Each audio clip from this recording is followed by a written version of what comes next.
장사가 안 되면 다들 이런 생각 한 번씩 해보시죠. 동네 상권이 죽어서 장사가 안 돼. 날씨가 안 좋아서 손님이 없어. 경기는 또 왜 이렇게 안 좋지? 라는 이런 말들이요. 저 역시도 예전에 회사에서 일할 때는 왜 이렇게 매출이 안 나오냐고 대표님이 물어보면 딱 저렇게 대답했어요. 우리 주위에 많은 가게들이 항상 날씨가 안 좋고 경기도 안 좋고 동네 상권이 죽어서 폐업하는 걸까요? 오늘 이야기는 창업을 준비하거나 지금 운영 중인 분들에게 정말 중요한 이야기가 될 텐데 단 몇 분의 투자로 여러분의 매장이 달라질 테니까 영상 끝까지 시청 부탁드릴게요. 이런 말 들어보셨나요? 상권 착각이라는 말이요. 말이 좀 생소하죠. 여러분 상권을 볼 때 제일 먼저 어떤 걸 보세요? 100이면 100 이걸 볼 겁니다. 바로 사람이 얼마나 지나가는지요. 그래서 사람이 계속 지나가는 걸 보면 와,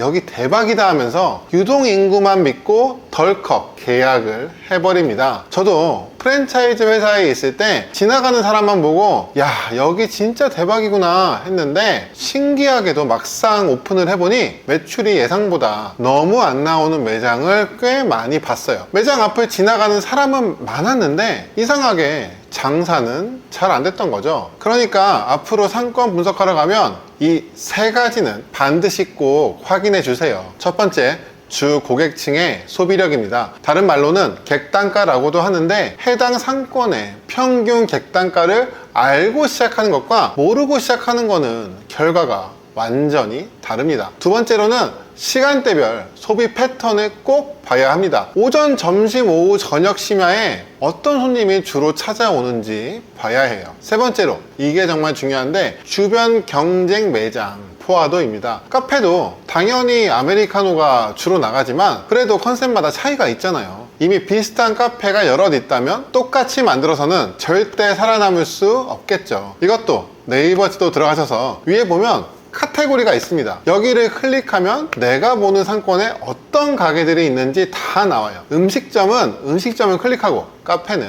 카페를 클릭하면 됩니다. 그 다음으로 사장님들이 정말 많이 하는 말이 또 있는데 오늘 장사 잘 됐어, 매출이 꽤 많이 나왔네, 이거예요. 그런데 정작 한 달이 지나 통장을 열어보면 남는 돈이 거의 없어요. 이상하죠? 장사가 안 된 것 같지는 않은데 통장에 돈이 없으니까요. 제가 이 얘기를 한번 해드리고 싶어요. 매출과 수익은 다르다는 걸요. 사전적으로 말하면 누구나 다 알고 있습니다. 매출은 들어온 돈이고 수익은 실제 남는 돈이니까요. 그런데 여기에 큰 차이가 있는데 바로 돈 관리 실패라는 겁니다. 돈 관리를 실패하다니 누가 그런 걸 하나 싶죠. 카페 운영에서 꼭 관리해야 할 세 가지 숫자가 있어요. 원가, 인건비, 임대료, 이렇게 세 가지입니다. 원가율을 먼저 볼까요? 예를 들면 신메뉴, 시즌 메뉴, 시그니처 메뉴 이런 게 다 문제가 됩니다. 왜냐면 그거 다 잘 안 나가잖아요. 잘 안 나가는 메뉴는 음료에 들어가는 시럽이나 토핑이 계속 남아요. 팔리지 않으니까 원가도 낭비되고 공간도 낭비되고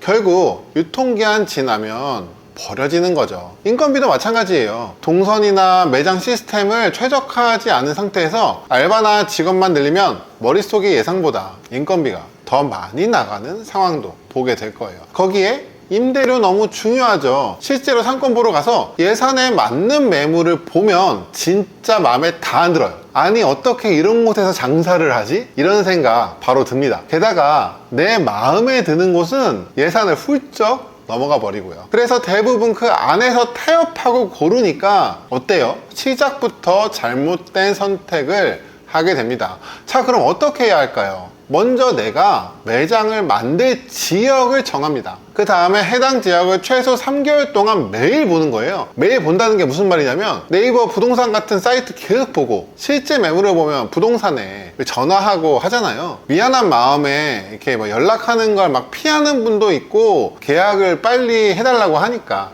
부담스러운 분도 있는데 절대 그런 거에 끌려가시면 안 되고 당연히 그분들은 그게 직업이니까 빨리 계약하고 싶잖아요. 하지만 우리가 창업을 하기로 결정했다면 최소 3개월은 매물을 봐야 합니다. 3개월 동안 꾸준하게 보면 어느 날 매물이 정말 놀랍게 딱 나와요. 내 예산을 넘어가도 일단 한번 가서 보세요. 그리고 스스로 정해놓은 보증금과 임대료 안에서 건물주와 딜을 좀 해야 합니다. 임대인이 원하는 금액에 무조건 따라가지 않고 가격을 낮출 수 있는 능력도 필요해요. 이렇듯 장사는 상권을 구하는 단계부터 매장 운영까지 길게 봐야 합니다. 왜냐면 결국 끝으로 갈수록 얼마나 남았는지가 더 중요하거든요. 투자 비용에 따라 차이는 당연히 있지만 일반적인 카페를 창업하는 분들이라면 길게 잡아서 2년 안에 투자금 회수해야 합니다. 할 수 없다면 그 창업은 사실 굉장히 힘들다고 봐야 해요. 지금은 간단하게 말씀드렸는데 투자 대비 매출 이익에 대해서는 제가 예전에 만든 영상이 있어요. 관심 있으신 분들은 이쪽 클릭해서 영상을 봐주세요. 이제 세 번째로 마케팅에 대해서 이야기를 해볼게요. 초보 사장님들은 마케팅 어떻게 해야 하는지 처음에 굉장히 막막합니다. 내 커피 맛있다, 내 카페 이쁘다 같은 이런 거 위주로 이제 마케팅을 많이 하는데, 마케팅이란 것은 손님이 왔을 때 얻을 수 있는 가치에 더 집중해야 해요. 사장님 중심의 사고방식이 아니라 고객 중심의 사고방식일 때 제대로 시작되거든요. 사실 개인 카페 같은 규모에서는 마케팅을 한 번에 성공하기는 좀 어렵습니다. 그래서 많은 새로운 시도가 필요한데, 예를 들면 스레드 계정도 그냥 새로 만들어서 운영해보고, 인스타그램도 너무 인스타 각만 보지 말고 편하게 한번 시작해보세요. 처음엔 당연히 조회수 안 나오죠. 그건 당연한 거예요.